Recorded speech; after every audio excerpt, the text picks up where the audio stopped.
ठंड ज्यादा लग रही है सभी को? नहीं तो। तेज बोलिए, बेनीगंज तक आवाज जानी चाहिए। जय भीम का नारा गूंजना चाहिए।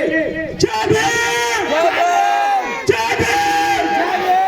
साथियों, सबसे पहले इस दुनिया को मानवता का संदेश देने वाले तथागत गौतम बुद्ध को श्रद्धा सुमन अर्पित करते हुए नारी को सम्मान दिलाने वाले बहुत सत्य बाबा साहब भीमराव अम्बेडकर जी को मैं कोट कोट नमन करता हूँ। साथियों, बहुजन समाज में जन्मे सभी संतों महापुरुषों को मैं कोट कोट नमन करता हूँ। साथियों, बहुजन समाज में जन्मे लाखन पासी, सीता पासी, बिजली पासी, उदा देवी पासी, मानवर कांसी राम स्वामी साहब जी को मैं कोट कोट नमन करता हूँ। साथियों, मेरा नाम आकाश आजाद है, बहुजन अधिकार मोर्चा का प्रदेश अध्यक्ष हूँ मैं।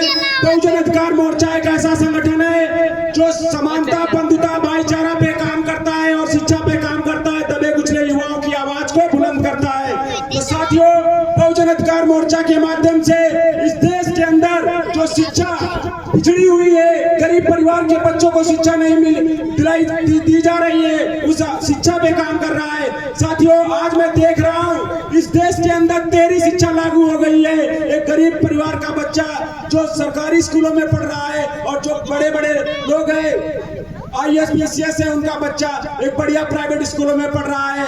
और हमारे नेता मंत्री विधायक जो जिनके बच्चे वो बढ़िया विदेश स्कूलों में पढ़ रहे हैं। क्या इस देश के अंदर जब वन नेशन वन इलेक्शन हो सकता है, तो क्या इस देश के अंदर वन नेशन वन एजुकेशन नहीं हो सकता है? एक राष्ट्र एक शिक्षा होनी चाहिए, एक राष्ट्र एक शिक्षा होनी चाहिए, चाहे कुछ भी हो जाए, चाहे नेता मंत्री विधायक का बच्चा हो, चाहे IAS PCS का बच्चा हो, चाहे प्रधान का बच्चा हो, कोई किसी का बच्चा हो, सभी के पढ़ेंगे तो पढ़ेंगे, एक ही स्कूल में पढ़ेंगे।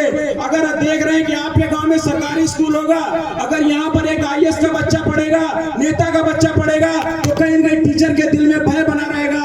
अगर हमने बच्चे के साथ में, भविष्य के साथ में खिलवाड़ किया तो हमारी नौकरी जा सकती है।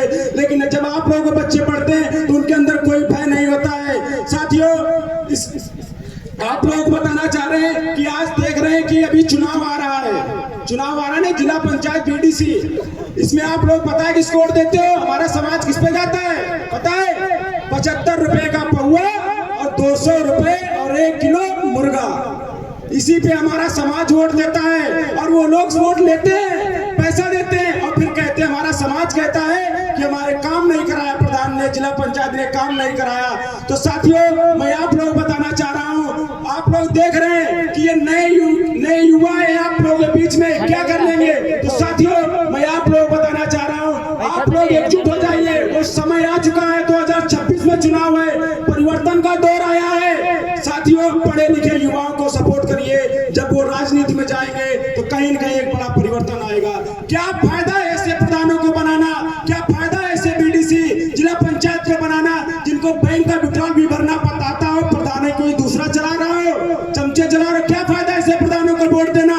साथियों, मेरी माताएं बहनें सुनिए, आप सभी लोग अगर असली बाबा साहब के वंशज हो तो एक प्रण लीजिए कि 2026 या 27 जो भी चुनाव होगा उसमें पढ़े लिखे युवा को सपोर्ट करेंगे, ना कि किसी अनपढ़ को सपोर्ट करेंगे जिसको प्रधानी जिला पंचायत चलाना भी ना पता हो। साथियों, मैं ज्यादा कुछ ना कहते हुए आप लोगों को एक बात और बता दे रहा हूँ, जितने हमारे नए युवा साथी लोग हैं, कृपया करके आप लोग अपनी शिक्षा पे ज्यादा ध्यान दीजिए। सामने की लड़ाई नहीं लड़नी है कि वो ऊर्जा हमारे अंदर भी है कि वो लोग हमें गाली देकर चले जाते हैं, हम भी उनको गाली दे दें, तो ऊर्जा हमारे अंदर भी है। लेकिन नहीं, हमें ताकत किसकी लेनी है पता है? संविधान की ताकत लेनी है।